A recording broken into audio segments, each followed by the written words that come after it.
incidentally, the writing up thing, again, the traditional way of writing scientific papers, a test tube was taken, the passive voice.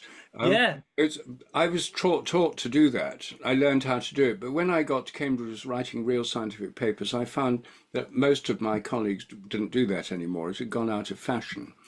But when my son Merlin, who's now a well-known mycologist, wrote a wonderful book called Entangled Life, when Yeah. he was at Brilliant. school here in Hampstead at University College School, he wrote brilliant science reports when he was in primary school, and when he got to secondary school, uh, they were all written. It actually said a test tube was taken, it was carefully heated with the substance in it, and then smelled.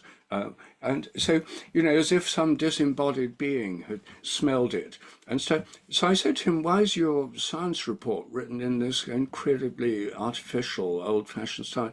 He said, "That's the way you got to write science reports." And he showed me a specimen sheet his teacher had given them, and he learned it. And I then took this up with the science teacher and said, "You don't really need to do this. Real scientists don't do this." And he didn't know that. He said, "What a relief," and started teaching the active voice. I then did a survey of secondary schools in Britain, of heads of science, of about 200 schools, and of them, about 30% of state schools were teaching, enforcing the passive voice, and about 60% of independent schools. And some state school teachers said, it's hard enough to get my students to write anything at all. He said, so I can't force them to, unfortunately, I can't force them to use the passive voice because they wouldn't understand what it is. He felt he was a failure for not enforcing the passive voice. And I showed this to the president of the Royal Society, Lord May, who was president at the time. And he was appalled. He said, no one should be forced to write in the passive voice. He said, in this day and age, it's a sure hallmark of second-rate science. And Right. Nature started editing scientific papers into the active voice at least 30 years ago. And almost all I did a survey of scientific journals. I only found one out of 50 that insisted on the passive voice, and that was a minor and rather obscure journal. Isn't it interesting? And I've noticed a similar pattern. I now read more social science than natural science, but that same sort of format where people, for example, if they refer to their own previous work, they would say, Mannion 2019 wrote such and such, as though Mannion was somebody else rather than me. And Yes, it's it feels like you're trying to create this illusion that you are an impassive pair of eyeballs or consciousness that is just sort of objectively noting down reality, and your own yes. situated nature is just sort of erased out of it, and it just seems like it's a ludicrous conceit and that it's unhelpful, really. It is. It is a ludicrous conceit, and I mean, science is done by people, and an experiment is something you actively do. It's not something that unfolds passive in front of you, the passive observer looking at nature through a plate glass window. Yeah. So anyway, I think one thing that there are still. I did another survey just about 5 years ago, and I found there were still a lot of teachers enforcing this, not because they believe in it, but because they think they ought to.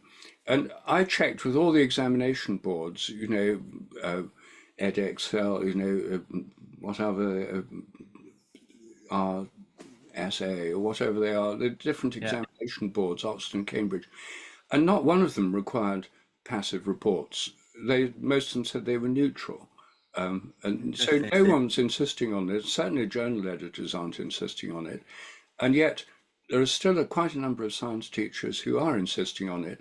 Those who gave it up as a result of our surveys and an article I wrote in the School Science Review and in New Scientist about this, a lot of them gave up doing it and said, what a relief.